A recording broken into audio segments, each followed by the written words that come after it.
I might have Georgia as my number one team in college football heading into the season. That was from Cole Cubelic. Easy enough for me to say. Talking to Paul Feinbaum last month on his network show on the SEC network. And, I don't know if I've got Georgia number one, but I think that there's certainly a case to be made for that. And there's what we've seen more and more in college football is just a crunching of the top teams. And Georgia certainly is one of those. And coming into this season, there's a lot of argument to be made for them to be the best team in the country.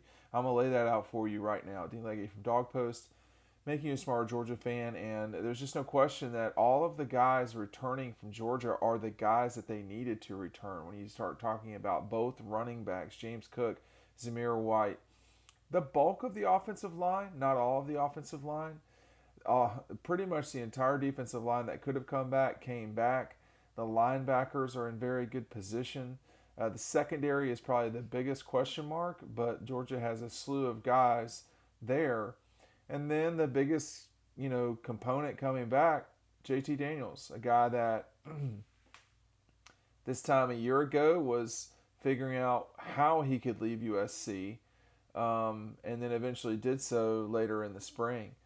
Um, and part of it's not that Georgia's some sort of unbeatable team because I don't find that to be the case, but you have to pick someone at number one, and I'm pretty certain Georgia will not be the number one team coming into the season for the AP or the coaches poll and for most folks, but you can't deny that specifically of the sort of top five teams that are positioned for the run at the national championship, three of them had tremendous losses, and that was Alabama, Clemson, and Ohio State. I mean, all three losing their starting quarterbacks.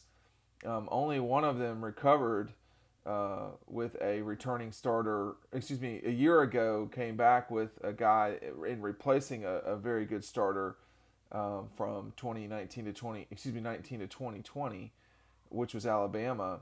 I mean, you saw Clemson return the same guy, Trevor, and then obviously Justin at Ohio State.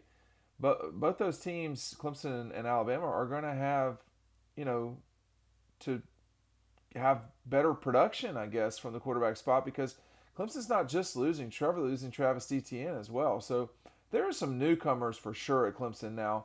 The quarterback spot for Clemson is not, really in question. At Alabama, there's some discussion there. Ohio State, there's some discussion there. The team that didn't lose their starting quarterback coming into this thing is Oklahoma.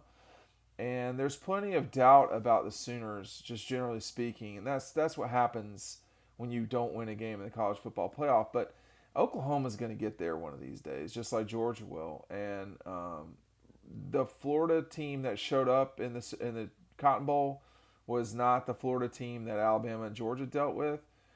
But the beating that Oklahoma put on them was eye-opening. And it is puzzling that Florida was that bad in that game, but that had a lot to do with Oklahoma. And the Sooners are a legitimate threat to win the national championship. They're playing in a conference that's as weak or weaker than the ACC. There's just not a lot in their way. For Georgia, the problem for Georgia, of course, is they open up with Clemson, and then they have to deal with everything in SEC play. So if you lose to Clemson, you can come back, but you're going to have to be perfect the rest of the regular season, which is something, has happened three times of Kirby's 5 years is losing a game in the regular season and then going 11-1. But they're gonna have to you really need to win the Clemson game. That's not a game that either program really would want to suffer a loss at. They're both recoverable losses, but it's not a situation you want to get into. But for Georgia, for Cole Cubelic to say that he has him as his number one team, I think that is showing the strength of the guys coming back at Georgia. When you look over here at the big board that I've got, you've got a ton of guys. Whether you're talking about Jamari, Justin Schaefer, Warren Erickson. Those guys were mentioned a lot the other day by Matt Luke to those of us in the press, talking about how who's leading, who's been impressive, etc. They got a ton of guys that have not played yet. Broderick Jones, Tate Ratledge. Those are both guys. Amarius Mims, obviously. Dylan Fairchild, I think, is a guy to watch. I don't know if he's going to play in 2021, but they got options on the offensive line, Georgia. And then obviously the weapons, whether you're talking about Darnell Washington, George Pickens, Keiris Jackson, Dominique Blaylock, Rosemary St. Jack, Burton, Smith, Zamir, James Cook. This is a matter of the distribution of the football, which is what JT Daniels really did a good job of, and frankly, what Stetson Bennett did a good job of at times too in 2020. So how can this program take what they've got and get to the next level? It starts with a win over Clemson in a scrimmage game, basically, for both teams. But the winner of that game really will position themselves to be the number one team in the country right off the bat. I mean, can a win over Miami really going to keep Alabama at number one if Clemson beats Georgia? Or what if Georgia beats Clemson? Would that, will people say, well, Alabama beat Georgia in 2020? I mean, 2020 is not 2021. And that's the difference. Ohio State might have the most to prove over time of all of these teams. They didn't, I say that. I think they all have something to prove. But, Ohio State losing Justin Hurts. And they get a chance so pretty quick out of the gate playing at Minnesota on a Thursday. Ohio State's been playing more and more Thursday night openers. I like that, particularly if they're road games. I mean, if you're Georgia and every other year you play at Vanderbilt on a Thursday night to open the season, that would be awesome. But that's, anyway. And then they go straight away to play Oregon.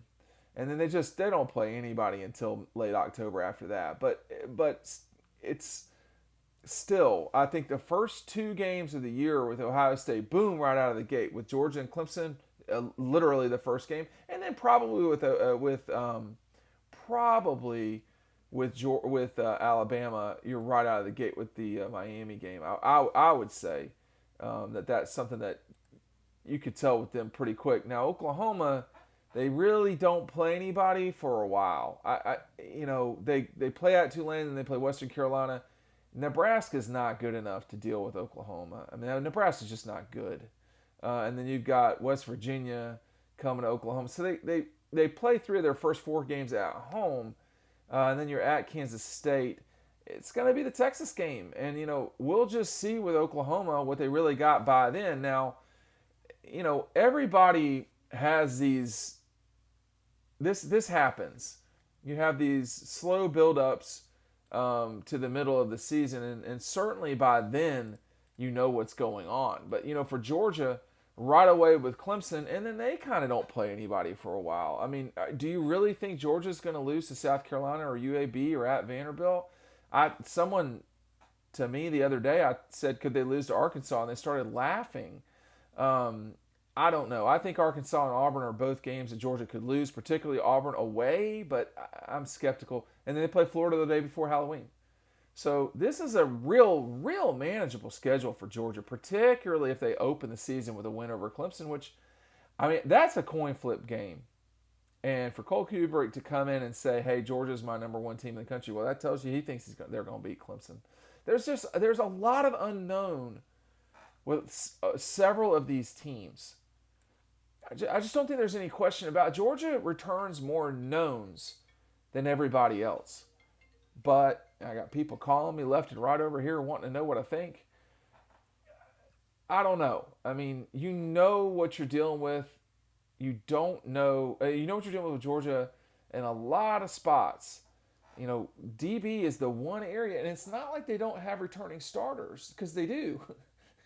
But with Chris Smith and Lewis Seen and I think Keely Ringo is going to be a very good player for them, but it's deep. It's corner specifically that they've got to worry about Georgia. And that's where Keely Ringo will come in and step in. But there are just more knowns for Georgia that are returning. I think the unknown of, how will Clemson's quarterback, how will Ohio State's quarterback, how will Alabama's quarterback, how will they all play?